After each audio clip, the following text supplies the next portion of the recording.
Yes guys, Skoltigos, and welcome back to another video. Today we're back with Finn. Yeah. Well, I say we're back. We haven't been back for absolutely ages. I'm sorry for the inconsistent uploading, but of course it has been the end of the season. As you can see, it's a different part of the world we're in right now. We're in Spain.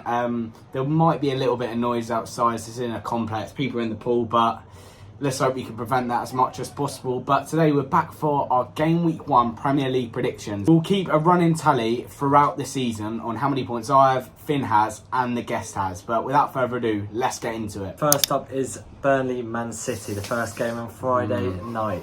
I think it'll be 3-0 City. 3-0. You're not even giving them a goal. No. They have just won the championship. They've been doing decent business. They brought in some championship players. Sander Berge, of course, they're taking him from a relegation rival in Sheffield United. Really bad business by Sheffield United. We'll get on to them later because I think they're in really deep trouble. Burnley, I think they might stay up by the skin of their teeth. And I think they will score 3-1. But have you been impressed by any of their signings? Not really, to be honest. Who do they get? Nathan Redmond? He might be alright. I mean, he's got a bit of Premier League experience. I mean, he's been in Turkey. It's like he's retired out in Turkey and he's coming back for like last dance in the Prem.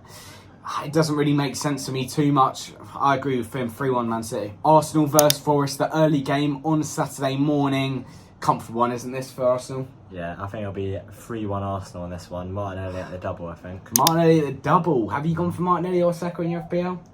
I think I've got both. Both? Wow, you're going big this season. You need to impress off last season. Very poor last season from you. But yeah, I think it's going to be 3-0. I think Arsenal will have a decent season. Nowhere near the Premier League title for me, but I think they're going to have a good season. And Saka to score. Right, next up, the first of the 3 o'clock games on the Saturday. Bournemouth v West Ham. I feel like Bournemouth have done good business in this transfer window. Yeah, they have. Got new owners, so they're not poor, but I'm going to go with a 2-1 Bournemouth win. 2-1 Bournemouth win. And I agree. I mean, it's today that it's breaking. Obviously, West Ham have lost Declan Rice. They might lose Paqueta. I mean, if they can sell Paqueta for about 85 million, I think it's great business by West Ham. But at the same time, they've probably lost their 2 best players there if he goes.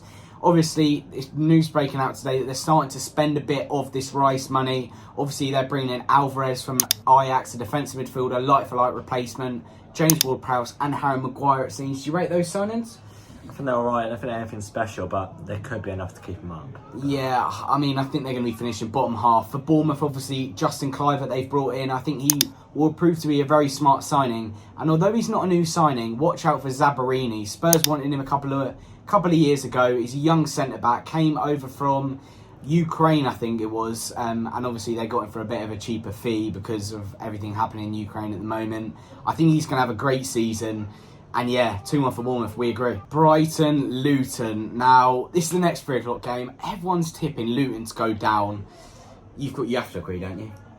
I'm not sure. It's either going to be a season where they get obliterated or they stay up like by 1 point or something like that. Yeah, of course. You were actually at the playoff final where they did actually come up. You know, were their fans good? I mean, they were alright. They're nothing special, but at Kenilworth, they might be electric. Yeah, I think they will. I think they're going to be relying on little 1-0 home wins to keep them up. As I said, noise in the background, you can probably hear it, little kids in the pool. But yeah, I think Brighton are going to win this one 2-0. They have been interesting with their signings, Brighton. Of course, Caicedo looks like he wants to go. McAllister's gone. They didn't get too much money for him, I don't think. But they have brought in some signings such as Igor, the centre-back, to replace Levi Cole, who unfortunately didn't get on a free. For Bruggen, a new goalkeeper. Finn's shaking the camera. And yeah, I mean, I've been intrigued by their signings. Kudus doesn't look like that's going to get over the line. But yeah, what did you go with, Finn? 2-0 win for Brighton. 2-0 win, so we agree again. Right, Everton v Fulham now. Another 3 o'clock game. I think this will be a very tight one, but I think Fulham have done quite good business this transfer window. Bring in Raul Jimenez because Mitrovic said he's never going to play again for them, which I think is a good sign. I don't think it'll be anything special, but he'll score a couple of goals at least. And Calvin Bassey, the main one, the left-sided centre-back, is he? Yeah, he is. Yeah, from Ajax. I feel like he has a lot of potential. I think he'll do well in that Fulham team. Yeah, of course, he was excellent in that Europa League final. I remember when he was playing for Rangers. I think he's going to be a great signing for them. I think Raul Jimenez, we're yet to see the Raul Jimenez we saw before the head injury. Of course, Everton, they brought in Danjuma, who they obviously tried to get before he came to Spurs. Chomity, young striker from Sporting Lisbon. I think this one, I'm going to go with 1-1. Finn, what are you going for? I'm going for a Straw and Dice classic 1-0 Everton. Sheffield United Palace. Now, I said we'd talk about Sheffield United a bit later in the video, and here we are. Jesus, I mean, if they don't finish 20th place, I'm going to be amazed.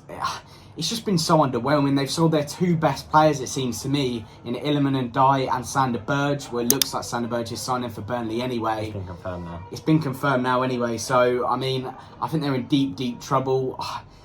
I know they have a good centre-back. I can't pronounce his name. Ahmed. Someone from Bosnia. Bosnia. He's a Bosnian centre-back. But he did well when they knocked out Spurs in the FA Cup last year. I think Palace are going to win this one. I know they've lost a couple of players. Zaha, the key one. Elise, potentially. Eze, there's always rumours. But I think Elise and Eze will link up, maybe even potentially for the last time in this game. 2-1 Palace. I've also come for a 2-1 Palace win. Right, Newcastle versus Aston Villa now. It's the last few games now. Yeah, I think this is going to be a tight one. And I've gone for a draw, 1-0. 2 teams fighting in Europe this season. And I think Tielemans might score for Aston Villa, maybe even a banger. Wow, I mean, a draw. I think Newcastle will just get this one over the line. I think Villa a lot of people predicting them to have a great season. I don't think they're going to be brilliant. I don't think they'll get Europe again. I just think there's too many other strong teams. I think Diaby could be a great signing. Tielemans, I'm really unsure about that. Pau Torres, I think he's going to be a top signing for them. But yeah, I think Newcastle will get this one over the line. I think Harvey Barnes is a brilliant signing for them. And I just think with St James's Park rocking on Saturday night, with Champions League football on the horizon this season, I think they're going to get this one over the line. Brentford versus Spurs, obviously our team. We're not going to be able to watch this one as we're actually out at this time. But, you know, I think a lot of people are writing off Spurs. This whole Harry Kane saga has taken over our whole pre-season. We've had games called off. You know, it's been a bit of a nightmare for us. You know, it's just all been taken over from Harry Kane. Obviously, Postecoglou's in charge now. Finn, what do you make of him? He's a good manager. He'll be an attacking manager, just to say that. We'll concede goals, but also score, so... Yeah, I mean, people obviously aren't watching Spurs pre-season games. Why would they? But I would say we've definitely impressed. One player to look out for this season is Basuma. Obviously, everyone knows how good he is from his Brighton days, but I think he's going to be brilliant this season. Finn, what are you predicting in this one? I'm going to go for a 2-1 Spurs win. Kane double to silence the haters. Kane double. So that means, with the reports, that you think he's going to stay then? Yeah. Well, definitely for the first game at least. Yeah, but apparently the rumours is that he won't leave after that. Do you agree with that? I'm not 100% sure. I mean, if they bid 110 mil, I don't think we have any choice. Yeah, I mean, I think the next bid will be their last bid, which is apparently around £95 million. I think we'll win this one with or without Kane. 2-0 Spurs. Now it's Chelsea versus Liverpool. The game everyone knows is always a draw. And I've gone for another draw. 0-0. I think there'll be no goals. 0-0? 0-0. No goals. I don't think either team will score. Wow, I mean, it's a transition period for probably both of these clubs. Liverpool have got a whole new midfield. Chelsea have got... How many players have they signed? They're literally all 18, though, from Brazil. Yeah, I mean, they're all getting sent out loads to Strasbourg now, aren't they? Yeah, I mean, I think it's going to be interesting to what happens with Chelsea this season. I think Liverpool will do well. I think they'll finish runners-up to Man City, you know. But I think this one, I've gone with the opposite to you. I think it will be a draw, but a 2-2. I think it's going to be goals galore. Man United versus Wolves. This game, of course, Man United have made a couple of big signings. Højlund is the main one, but he's going to be out for the first few weeks. So what are they going to do? I think the only solution is Rashford up front, I think. It must be. And maybe even Garnacho on the wing. I mean, will Mason Mount do well for Man United? Johnny Evans will even get a goal on the bench. Onana as well. I think they'll have a good season, Man United. Definitely top 4 again. I think they'll win this one 2-0, a comfortable one at home to Wolves. This is a game in the past they might have slipped up in, but this one, I think they're winning it. Tim?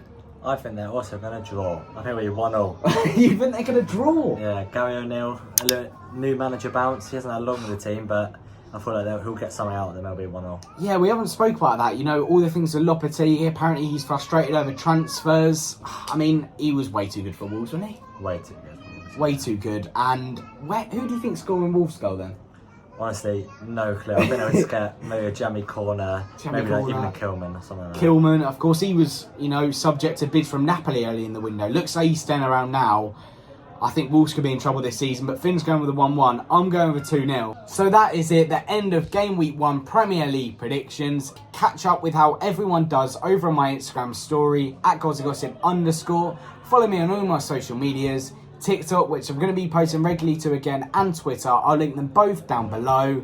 Leave a like if you want to see these return for Game Week 2. And yeah, I'll see you again in the next one. See you later.